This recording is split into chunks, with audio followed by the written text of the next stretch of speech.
All right, you guys are watching episode 6 of 2019 deer hunting on E-Factor Outdoors. Today, my boy Hunter kills a deer, and we lost the GoPro that had a lot of the footage on it. So this is going to be a quick video, but it shows the kill. He made a great shot, and what I'm going to do is use this as an opportunity to kind of explain how I'm setting up the blind and location and everything about the setup for getting these kids on all these deer that we've been killing the last couple of years. Kind of what do I look for, and how are we setting things up. I'll talk about that towards the end, as well as my opinions on this new Rage NC Broadhead that we just killed this deer with.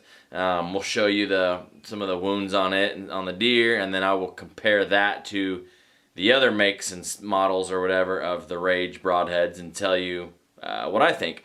And also, we're having a lacrosse boot giveaway when our YouTube channel hits 10,000 subscribers. Your choice, your size, anything off the website that's a hunting boot, probably like $100 or $200 price limit. So we're gonna hit that in about 2 weeks, so make sure you guys get in on that. All right, let's get into this video.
Okay, so the setup that I am doing for the kids, really.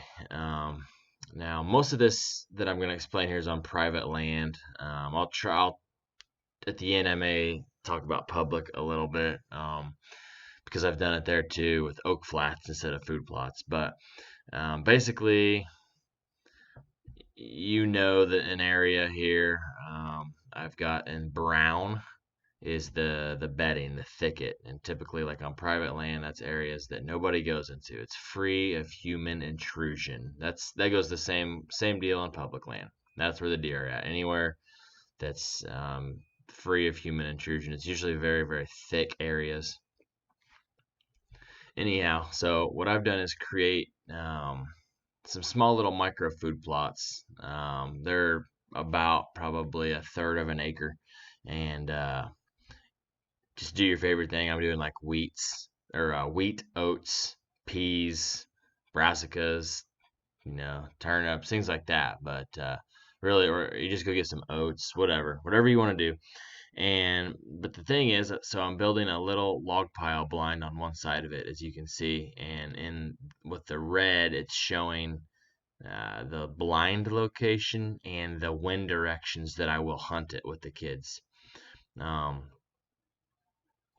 the other big key is the fact that I've in blue shown a river right there. Now that could be anything that I guess creates a block for the deer, or a funnel, like a ridge. So if you're like in a big river, big bottoms or something that's got a ridge, a steep cliff, it could be a road. That blue could be very well be a road.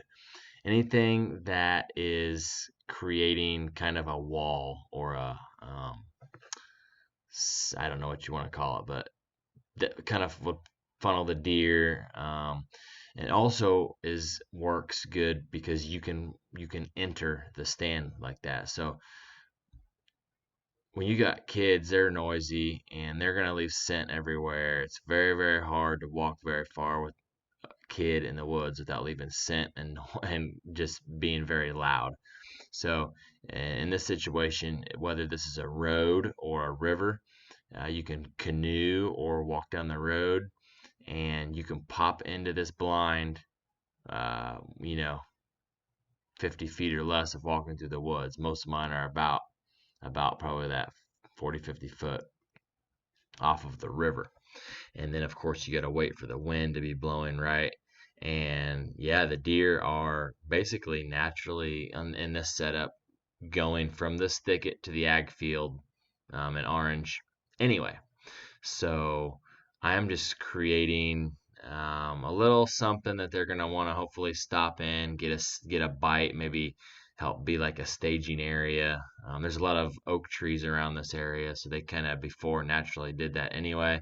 But it makes a nice clear open path, and when the deer come in, you can see them quickly. You know they're there, and if you've seen some of the other videos, you can get a better idea of the blinds that I'm sitting in. We just have log pile blinds, but you could get fancy and get a real nice blind or something like that. But I mean, that's really it. It's not that complicated. You go right up next to the thicket, put you a little food plot, or if you happen to, I mean, have some acorn trees that are oak trees that are just really dropping the acorns. But this is what I'm doing. Now I'm going to show you another example of what I'm doing. All right, so here's another example. This one's actually a little simpler. Again, this is using a river, but you could use a road or anything. And it's quite simply, I can, in this example, canoe down and walk 30 feet, then we're in a blind, in this little food plot. So we're keeping the thicket and the bedding area free of human scent, human intrusion. Literally, that is the only thing that makes these spots good. Um, and yeah, the deer are likely to pop in and grab a bite to eat. Maybe before they would ever go out to an ag field or whatever, and then only hunt it when the wind is blowing away from there. And the great thing is, when the wind's blowing away from there, I mean, there's no guesswork on, okay, which way are the deer going to come from. It doesn't matter, because they're not going to, I mean, unless they swim across the river to get to me, which is highly unlikely, they're going to come from one of the other three ways and just pop into the food plot. And we've had a ton of success creating a bunch of little scenarios like this, wherever we go. So even on public land, I've done the same thing, just in a block of woods. We'll be sitting on the edge of maybe a cliff to our back, or something going on like that. Imagine the food plot is an oak flat, and you are sitting on the downwind side of the oak flat, just kind of watching that whole oak flat for when deer come out. And the point is, if they come out on that oak flat, they're not going to smell you. So it's very important to also understand that by hunting it with the wrong wind direction one time, you're really messing your spot up. If the deer get spooked from you or smell you in that spot, uh, I mean, maybe you can get away with it once, but the deer would literally go from visiting this food plot every morning and every evening to they just start feeding there at night only, and then maybe occasionally slip up and hit it a little early, but that would not work for us. And that's another point. I guess I'm monitoring these little plots with trail cameras, and so um, going in to hunt it when the wind's good, I'll check the camera, and that also gives me an indication if we should be there or not, and what's the best spot to take the kids, because I really want the kids to be successful. Okay, well, the next morning after the deer kill, it was pouring rain outside, and it's kind of a perfect day to butcher this deer up. And I thought I would explain to you a little bit about this Rage Broadhead. Here you can see where it went in. Actually, looks like it broke that rib. And then you can see the exit hole through the rib cage. Once again, big slice. It cut 2 ribs, and it didn't quite poke out very far the other side. I mean, it definitely exited. It's not a huge hole. I suspect it didn't actually go all the way through. The arrow was poking out about this far out. You can see the fletchings and the lighted knock as she ran off. But big old doe. Alright, so this Rage Broadhead, I'm going to show you the condition of it. But first, I want to talk about it. So the Rage NC, the design is great. It's less parts. In engineering, there's something called KISS. Keep it simple, stupid. And this does that. There's fewer parts. It's basically the blades are held in. See if I can do this one-handed here. The blades are held in with spring tension.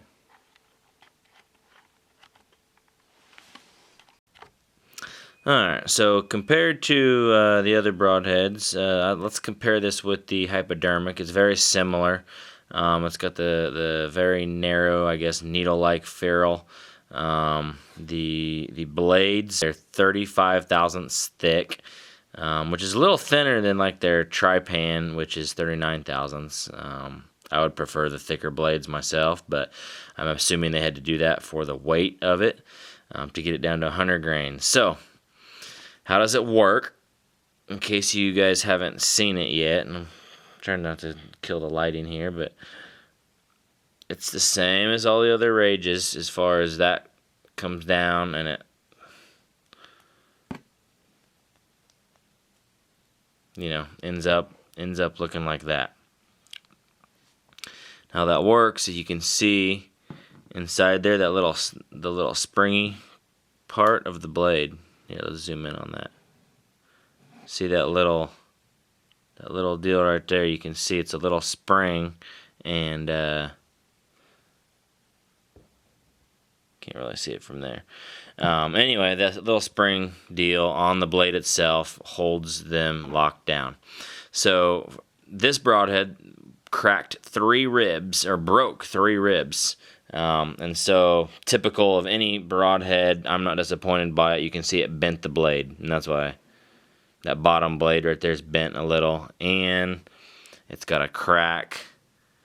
It needs new blades. It's got a crack in the blade. You can kind of see it there, right at the bottom. And you can see the blades are all chipped up. But again, that's no shock to me. I'm used to that from the other Rages. So to me, this is a better design because it's less parts. You don't have to mess with the collars. The other ones, half the time I had to replace the blades anyway.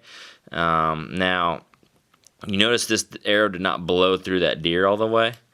I blame that on the fact that this is not only did it break 3 ribs, but this is a 100 grain broadhead. Last year we were getting complete full pass-throughs.